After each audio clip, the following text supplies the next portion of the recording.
दोस्तों नमस्कार, मैं हूं संजीव, आपका दोस्त एजुकेशन हंट चैनल पर।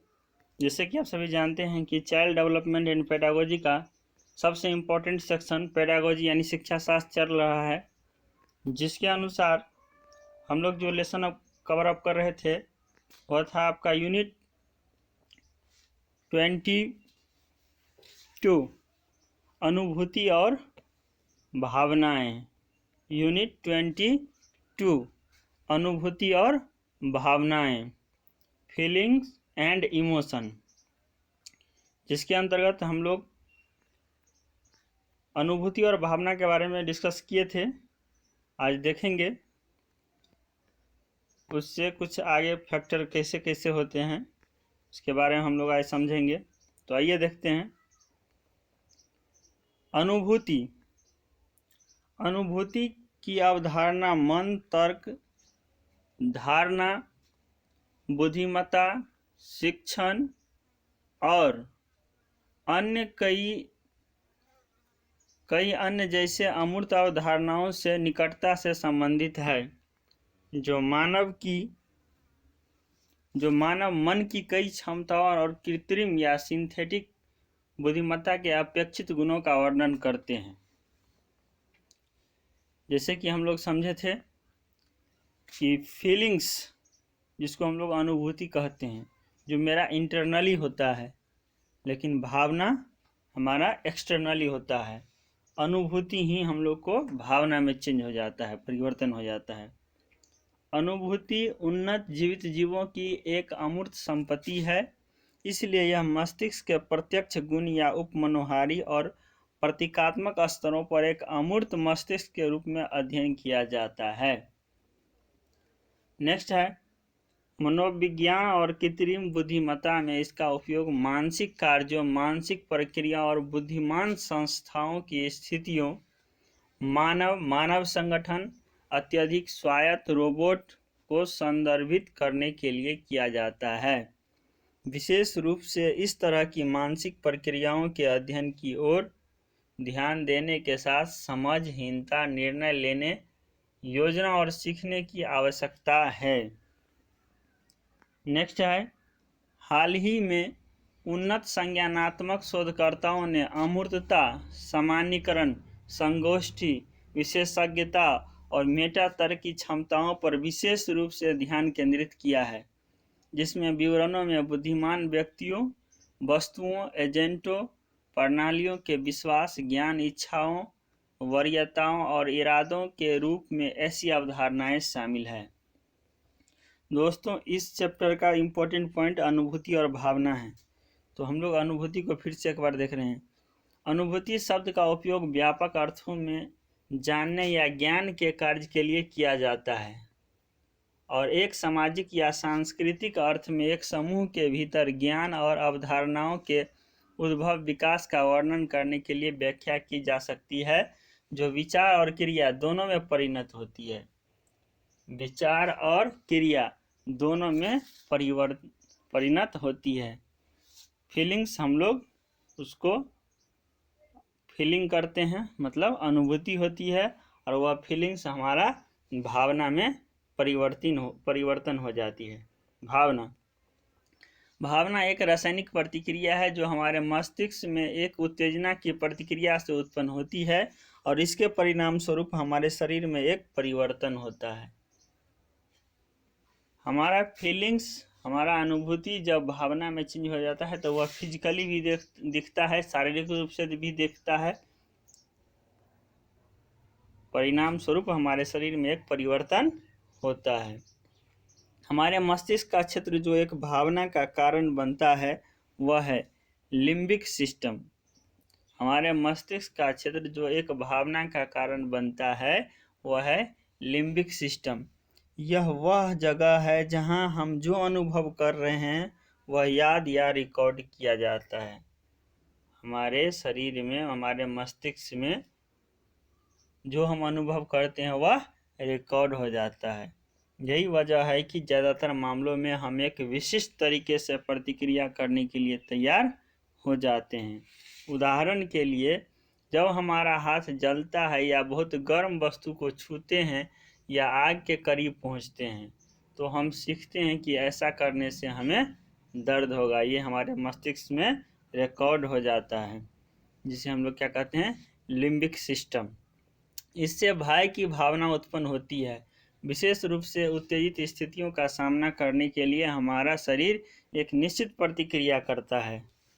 व्यक्तित्व विकास, शारीरिक शिक्षा के लक्ष्य व उद्देश्य, फिजिकल एजुकेशन के लक्ष्य और उद्देश्य। शारीरिक शिक्षा के लक्ष्य व उद्देश्य: व्यक्तित्व का विकास, नाड़ी संस्थान तथा मांसपेशी संस्था में समन्वय, शारीरिक विकास, मानसिक विकास, स्वास्थ्य का विकास, भावनात्मक विकास, सामाजिक विकास। भावनाओं का उदाहरण। भावनाएं क्या है? इसके कुछ उदाहरण निम्नलिखित हैं। जब आपको आपके काम में आर्थिक रूप से बढ़ावा मिलता है या प्रशंसा की जाती है तो आप उस समय काफ़ी खुश और उत्तेजित होते हैं, लेकिन यह उत्तेजना अधिक समय तक के लिए नहीं रहती है। उत्तेजना ज़्यादा समय के लिए नहीं होती है, यह क्षणिक होता है। जब आप प्यार में होते हैं, आप एक असमान ऊर्जा को अपने साथ महसूस करते हैं। जब आप प्यार में होते हैं, आप एक असमान ऊर्जा को अपने साथ महसूस करते हैं। ये सब हमारा क्या है? फीलिंग्स है, जो क्षणिक होती है, कुछ देर के लिए होती है।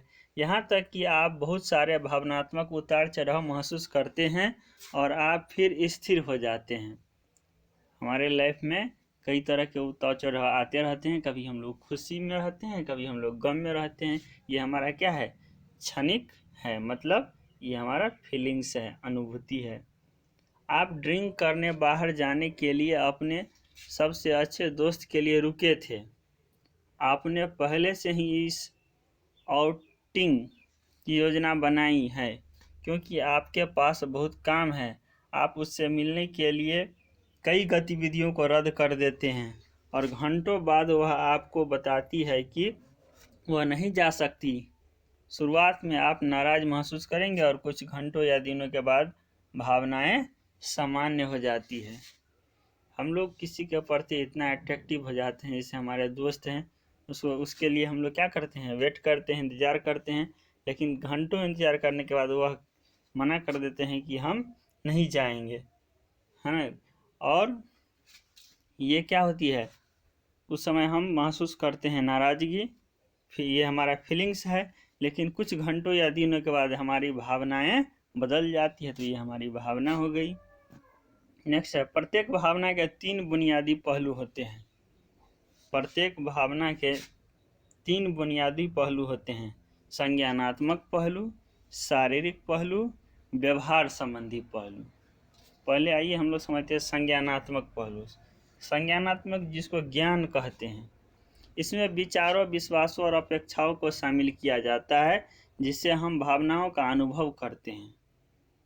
उदाहरण के लिए, आपके मित्र को लोगों और स्थानों के विवरणों में समृद्ध तथ्य मिल सकता है, जबकि आपको यह अवास्तविक लगता है। ये हमारे क्या है? संज्ञानात्मक पहलू है। नेक्स्ट है शारीरिक पहलू, जिसको फिजिकल कहते हैं, शारीरिक, शरीर से। इसमें शारीरिक सक्रियता शामिल है। जब आप भय या क्रोध जैसी भावनाओं का अनुभव करते हैं तो आप पल्स रेट, रक्तचाप और श्वसन में वृद्धि का अनुभव करते हैं। आपको पसीना भी आ सकता है। इसका मतलब क्या हुआ है? ये हमारे शारीरिक परिवर्तन होते हैं। जैसा परिस्थिति होता है, जैसा समय आता है, उस तरह के हमारे शारीरिक चेंज होते हैं, परिवर्तन होते हैं। नेक्स्ट है व्यवहार संबंधी पहलू। इसमें भावनात्मक अभिव्यक्तियों के विभिन्न रूप शामिल है। यदि आप क्रोध और खुशी के दौरान अपने पिता या माता का निरीक्षण करते हैं तो आप देखेंगे कि चेहरे का भाव, शारीरिक मुद्राएं और आवाज़ का स्वर क्रोध, खुशी और अन्य भावनाओं से भिन्न होता है। व्यवहार संबंधी, हमारा व्यवहार कैसा होता है? इसमें भावनात्मक अभिव्यक्तियों के विभिन्न रूप शामिल है। यदि आप क्रोध और खुशी के दौरान अपने पिता या माता का निरीक्षण करते हैं, जब इंसान क्रोधित होता है तो उसका व्यवहार अच्छा नहीं होता है, और जब इंसान खुशी के समय होता है, खुशी के पल में उसका व्यवहार अच्छा होता है। तो आप देखेंगे कि चेहरे के भाव, शारीरिक मुद्राएं और आवाज़ का स्वर क्रोध, खुशी और अन्य भावनाओं से भिन्न होता है। नेक्स्ट है भावनाओं और विचारों का विकास। विभिन्न संस्कृतियों में किए गए हाल के अध्ययनों से पता चला है कि भावनाओं को दो आयामों के साथ रखा जा सकता है। इस प्रकार किसी में उच्च या निम्न डिग्री का काम उत्तेजना और सकारात्मक या नकारात्मक जैसे सुखद बनाम अप्रिय भावनात्मक अनुभव हो सकता है। यद्यपि भावनात्मक रूप से प्रतिक्रिया करने की सामान्य क्षमता जन्म के समय से मौजूद रहती है, भावनात्मक विकास परिपक्वता और सीखने के कारण होता है। शिशु रोने, मुस्कुराने आदि की तरह भावनात्मक प्रतिक्रियाएं दिखाते हैं। बच्चों में विभिन्न प्रकार की कल्पनाओं में वृद्धि होती है और बच्चे में अजनबी का डर, परिवार से अलग होने का डर विकसित होता है। ये वह फीलिंग करते हैं और धीरे धीरे उसके भावनाएं में बदल जाते हैं। भावनात्मक विकास। बच्चे अपने माता पिता, भाई बहन और परिवार के अन्य सदस्यों की नकल करके अपनी भावनाओं को व्यक्त करना सीखते हैं। उदाहरण के लिए क्रोध और खुशी के भाव अक्सर सामाजिक संबंधों में देखे जाते हैं और एक बच्चा उन्हें व्यक्त करना शुरू कर देता है। भावनात्मक विकास में सीखने की भूमिका स्पष्ट हो जाती है। यदि हम कुछ संस्कृतियों में भावनात्मक अभिव्यक्तियों को अजीबोगरीब मानते हैं, उदाहरण के लिए भारतीय संस्कृति में एक पिता बच्चों के प्रति अपना स्नेह खुले तौर पर नहीं दिखाते हैं, जबकि पश्चिमी संस्कृति में इस तरह की बात नहीं है। वैसे अब हम लोग भी पश्चिमी संस्कृति को, वेस्टर्न सिविलाइजेशन को अपना रहे हैं। अब हमारे यहाँ भी इसी तरह का कुछ न कुछ देखा जा रहा है लक्षण, जबकि पश्चिमी संस्कृति में इस तरह के बात नहीं है। सुख शांति हासिल करने और सफल व सार्थक जीवन जीने के लिए भावनात्मक विकास के लक्ष्य पर ध्यान देना जरूरी है, ताकि हर व्यक्ति अपनी भावनाओं पर नियंत्रण कर सके। आपके व्यवहार में आपकी भावनाएं जैसे क्रोध, ईर्ष्या, उल्लास, खुशी, निराशा, पीड़ा कैसे अभिव्यक्त होती है, इसका सीधा प्रभाव मनुष्य के अवचेतन मन पर पड़ता है। तो इसमें हमारा फीलिंग्स और इमोशन दोनों शामिल है। अब है भावनाओं की कुछ महत्वपूर्ण विशेषताएं। जब आपको कोई बुनियादी आवश्यकता संतुष्ट नहीं होगी तो आप एक भावना का अनुभव करेंगे। आप एक आवश्यकता की संतुष्टि पर भी सकारात्मक भावना का अनुभव करते हैं। नेक्स्ट पॉइंट है भावना के प्रभाव में आप शारीरिक बदलाव का अनुभव करते हैं, जैसे चेहरे के भाव, हाव भाव, दिल की धड़कन की लय में बदलाव, रक्तचाप और सांस लेने की पैटर्न। अभी हम लोग जो देख रहे हैं उसको ऑलरेडी पहले देख चुके हैं, उसी का फिर से एक बार रिवाइज रूप है। पॉइंट 3, आपकी सोच, तर्क, स्मृति और अन्य मनोवैज्ञानिक कार्य भावनाओं से प्रभावित होते हैं। नेक्स्ट पॉइंट है भावनात्मक अवस्था के दौरान जबरदस्त ऊर्जा जारी होती है, जो महत्वपूर्ण परिस्थितियों का सामना करने में मदद करती है। उदाहरण के लिए यदि कोई कुत्ता आपके पीछे दौड़ता है तो आप सामान्य गति से बहुत अधिक गति से दौड़ते हैं। नेक्स्ट है परिपक्वता और सीखना दोनों ही भावनाओं के विकास और अभिव्यक्ति में महत्वपूर्ण भूमिका निभाते हैं। नेक्स्ट पॉइंट है जब आपके पास सुखद भावनात्मक अनुभव होते हैं तो आप खुश, अच्छे या सकारात्मक मूड में होंगे।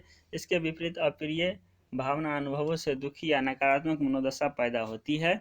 नेक्स्ट पॉइंट है भावना का अनुभव सबसे पहले आपके प्रदर्शन को कुछ हद तक बढ़ा सकता है, लेकिन अगर ऊंचा और लंबे समय तक यह प्रदर्शन के स्तर को कम करेगा। शैक्षणिक प्रक्रियाओं में अधिगम का मुख्य केंद्र बिंदु संज्ञानात्मक क्षेत्र होता है। इस क्षेत्र में अधिगम उन मानसिक क्रियाओं से जुड़ी होती है जिनमें पर्यावरण से सूचना प्राप्त की जाती है। इस प्रकार इस क्षेत्र में अनेक क्रियाएं होती है जो सूचना प्राप्ति से प्रारंभ होकर शिक्षार्थियों के मस्तिष्क तक चलती रहती है। ये सूचनाएं दृश्य रूप में होती है या सुनने या देखने के रूप में होती है।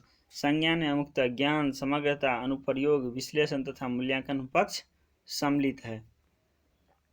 ज्ञान का संबंध सूचना के उच्च चिंतन से होता है।